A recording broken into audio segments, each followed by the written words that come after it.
Niti Dharma, meniti jalan nalar, bukan sekedar menerima warisan keyakinan.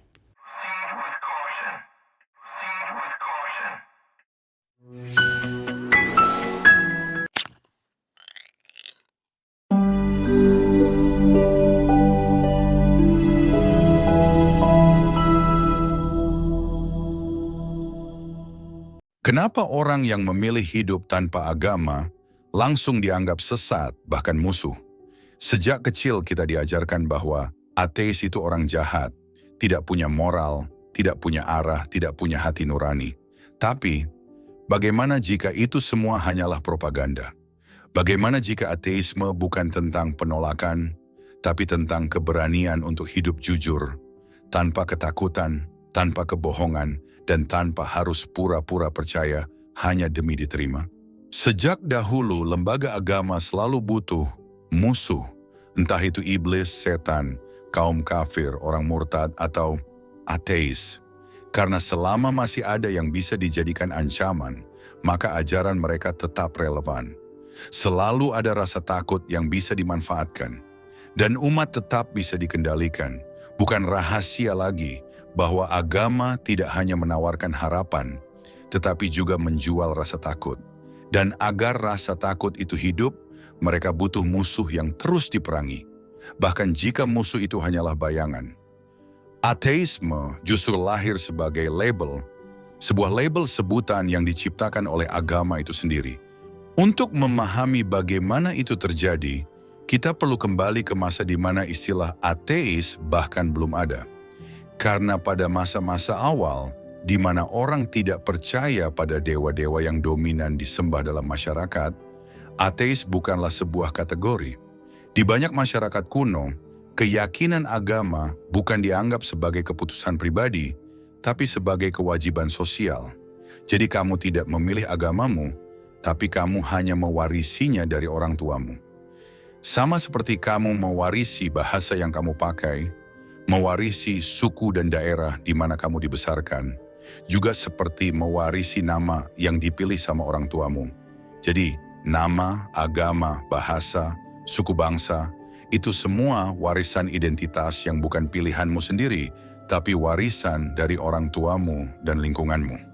Dan jika ada seseorang yang akhirnya berani berpikir pakai nalarnya sendiri dan memilih untuk tidak percaya dan tidak menjalankan ritual ajaran agama dalam suatu kelompok, mereka tidak dipandang sekedar berbeda pandangan. Mereka dianggap sebagai ancaman. Disitulah agama memberi label sebagai ateis. Ateis dalam narasi agama digambarkan sebagai makhluk tanpa moral, tanpa arah hidup, tanpa tujuan, dan otomatis tersesat. Orang yang tidak percaya Tuhan pasti jahat, pasti hidupnya kosong, pasti anti kebaikan. Padahal itu semua hanyalah stereotip diproduksi oleh sistem agama yang takut kehilangan kendali. Karena ketika seseorang berhenti percaya kepada Tuhan, dia juga berhenti tunduk pada aturan buatan manusia yang mengklaim berbicara atas nama Tuhan. Ketika ajaran agama monoteisme lahir, semakin mempertegas batas itu. Ketika agama-agama yang percaya adanya satu Tuhan mulai muncul, seperti Yudaisme, Kristen, dan Islam, terjadilah pergeseran besar. Dalam budaya politeistik, banyak dewa bisa hidup berdampingan. Bahkan seringkali ada ruang untuk menambahkan dewa baru atau menyerap kepercayaan lain. Tapi ajaran monoteisme membawa garis batas yang jauh lebih tegas. Satu Tuhan dan hanya satu. Itu berarti semua Tuhan lain dianggap palsu dan salah. Bahkan di antara sesama agama monoteisme saling mengklaim Tuhan mereka yang paling benar. Dan ini secara otomatis, siapapun yang tidak menerima kebenaran ini akan ikut dianggap salah. Tapi faktanya, sepanjang sejarah, banyak orang yang diberi label ateis sebenarnya bukan orang yang tidak percaya pada apapun. Umat Kristen di masa gereja mula-mula, misalnya, ketika mereka masih minoritas di bawah kekuasaan Romawi, justru orang Kristen disebut ateis karena mereka menolak menyembah dewa-dewa Romawi. Jadi label ateis ternyata bukan tentang tidak percaya Tuhan, tapi lebih sering tentang siapa yang tidak mau tunduk pada kekuasaan religius yang sedang berkuasa. Dengan kata lain, agama mayoritas yang dominan di suatu wilayah seringkali merasa berhak untuk menamai siapapun yang berpikir beda sebagai musuh. Di Barat, setelah awalnya menolak, akhirnya dengan Romawi menerima dan mengadopsi ajaran Kristen itu sendiri, label ateis menjadi senjata untuk menakut-nakuti dan membungkam suara kebebasan. Jadi, ateisme bukan muncul dari ruang hampa. Ia bukan buah dari perlawanan, melainkan hasil dari kebutuhan agama akan sebuah label. Kategori untuk orang-orang yang tidak mau tunduk pada kerangka kepercayaannya. Ia butuh melabel orang yang tidak mau tunduk untuk mendefinisikan loyalitas kepada pemeluknya. Dan disinilah inti perkaranya. Gagasan tentang ateisme hanya bisa eksis karena agama menuntut orang beriman secara paksa. Karena jika kamu tidak percaya, maka kamu dilabel ateis, ia tidak mentolerir netralitas. Jika kamu tidak bersama iman agama, kamu otomatis dianggap melawan. Dan seperti itulah cara agama menciptakan musuh, bukan dari perlawanan nyata, tapi dari kebutuhan untuk mendefinisikan oposisi. Yang sering dilupakan adalah ini. Ateis bukan berarti pembenci Tuhan. Ateis adalah orang yang berani bertanya, apakah benar Tuhan yang selama ini diajarkan itu ada? Dan kalau ada, benarkah dia seperti yang digambarkan oleh agama? Itu bukan pemberontakan. Itu keberanian untuk berpikir, ateis bukan musuh kebaikan. Mereka hanya menolak kebaikan yang dibatasi oleh syarat keimanan. Mereka ingin hidup dengan moral, bukan karena takut neraka, tetapi karena tahu apa itu kasih sayang dan keadilan. Tidak semua orang yang jadi ateis ingin menyesatkan orang lain. Banyak dari mereka hanya ingin jujur pada dirinya sendiri. Mereka tidak ingin pura-pura percaya demi bisa diterima. Mereka tidak ingin hidup dalam kepalsuan hanya agar terlihat baik menurut standar agama. Karena buat mereka, kebaikan yang sejati adalah kebaikan yang dilakukan tanpa pamrih, bukan karena takut hukuman atau mengharapkan pahala. Mereka hanya ingin hidup jujur, tanpa topeng keimanan, tanpa perlu pura-pura untuk merasa layak dicintai. Lalu mengapa agama begitu takut pada ateis? Karena ateis adalah ancaman terhadap sistem. Bukan karena mereka menyerang, tapi karena mereka tidak mau tunduk. Mereka tidak bisa diancam dengan siksa abadi di neraka. Tidak bisa dikendalikan dengan rasa berdosa yang butuh pengampunan dari Tuhan agama. Tidak bisa dibujuk dengan janji manis hidup di surga. Dan itu membuat mereka berbahaya bagi sistem yang mengandalkan rasa takut untuk mempertahankan kekuasaan. Lucunya, banyak orang yang tidak percaya Tuhan justru lebih tulus menolong orang lain. Mereka membantu bukan karena ingin pahala. Mereka berdonasi bukan karena takut dosa. Mereka menyelamatkan sesama bukan karena ada surga menanti, tetapi karena merasa itu adalah hal yang benar. Jadi, jika kebaikan bisa lahir tanpa Tuhan, maka siapa sebenarnya yang lebih bermoral? Orang yang berbuat baik karena tahu itu benar, atau orang yang berbuat baik karena takut dihukum? Sepanjang sejarah, agama bertahan karena selalu menciptakan dikotomi. Kami versus mereka. Orang beriman versus orang sesat. Yang masuk surga versus yang masuk neraka. Dengan begitu, umat akan merasa aman di dalam kelompoknya dan takut keluar dari barisan. Dan disinilah ateis menjadi musuh yang ideal. Mereka berbeda. Mereka berani berpikir. Mereka menggunakan nalar sehatnya. Mereka tidak takut ancaman spiritual. Tapi justru karena itu, mereka menjadi cermin yang memaksa agama untuk berkaca dan mungkin merasa takut dengan bayangannya sendiri. Setelah abad pencerahan dan terlebih lagi di era digital, akses terhadap pengetahuan menjadi lebih luas dari sebelumnya. Dan perlahan, logika yang dulu dipakai untuk menakuti orang agar tetap beragama mulai terpatahkan oleh data dan fakta. Negara-negara Eropa yang mulai meninggalkan otoritas agama bertransformasi menjadi negara sekuler yang memberi kebebasan kepada warga negaranya, termasuk untuk menjadi ateis secara masif. Apa hasilnya? Negara-negara seperti Swedia Norwegia, Finlandia, Belanda, Denmark, yang sebagian besar penduduknya tidak lagi percaya pada Tuhan, justru mencatatkan indeks kebahagiaan tertinggi, kriminalitas rendah, korupsi yang minim, dan sistem sosial yang lebih adil. Sementara negara-negara yang masih melabel diri sebagai negara religius, banyak yang justru dilanda ketimpangan sosial, konflik agama, kekerasan berbasis iman, dan korupsi yang dibungkus oleh jubah kesucian. Jadi siapa sebenarnya yang lebih baik?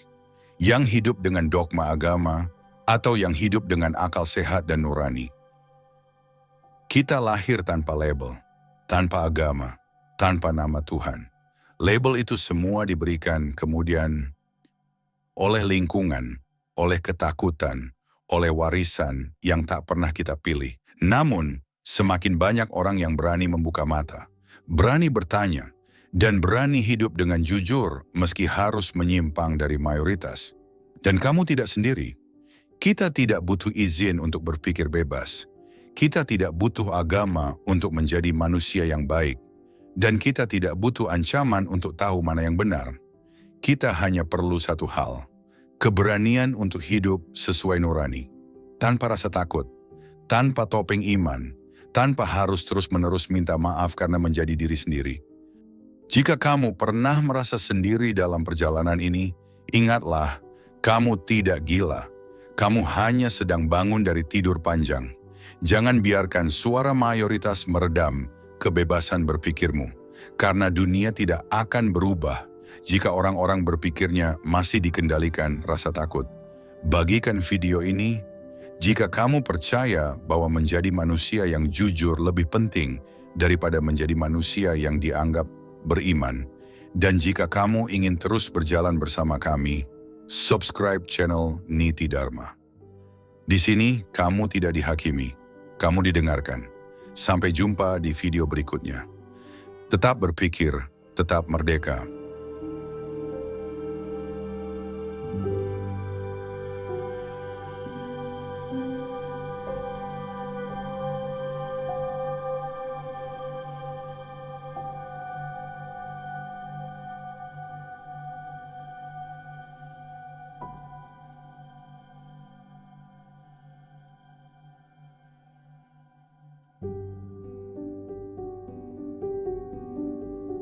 أنا اسمي صالح، عمري 10 سنين.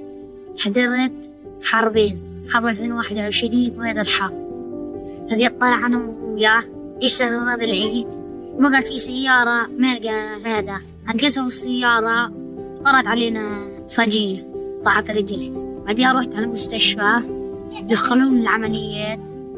أكثر شيء ضايقني أنا كنت أقدر أطلع على المدرسة، وكنت أقدر ألعب مع أصحابي، وكنت أقدر ألعب مع أخواتي، وكنت أقدر أروح على الحمام. وبعدها رحت على مصر، عملوا لي عملية في رجلي وفي إيدي.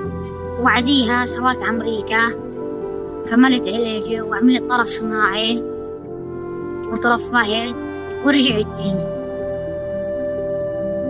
أنا لما رجعت من أمريكا بعد العلاج بقيت حابب إن أنا أشوف أصحابي، أمي وأخواتي وضارنا، وأروح على المدرسة وألعب وكيف. أنا عشت حربين، الحرب الأولى فقدت رجلي، والحرب الثانية فقدت بيتي، ونفسي أعيش زي أطفال العالم. أنا في إيدي أغير العالم، أخلص الحرب وأرجع غزة زي ما هي، نحسن نرجع لحياتنا وناكل شاورما وكباب، والناس يهرب كويس ياكل شوكولاتات وما يعيشوش حلو.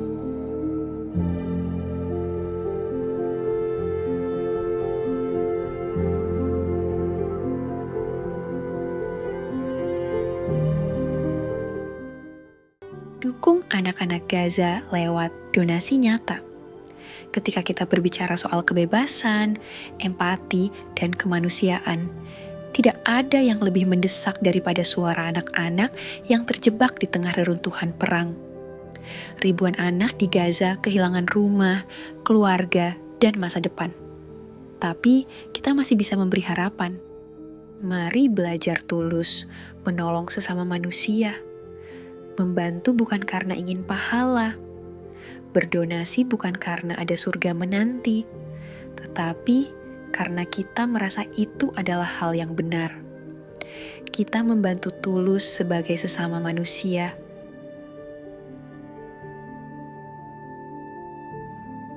Niti Dharma mengajak Anda untuk ikut ambil bagian dalam perjuangan kemanusiaan ini. Palestine Children's Relief Fund, PCRF, adalah lembaga medis non-profit yang memberi perawatan gratis untuk anak-anak di Gaza. Tanpa memandang agama atau politik, ini murni untuk kemanusiaan.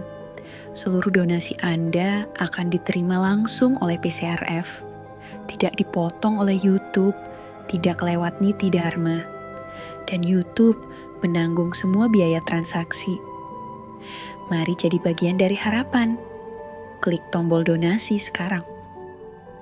Kalau kamu suka video Ruang Refleksi seperti ini, jangan lupa subscribe dan nyalakan notifikasinya.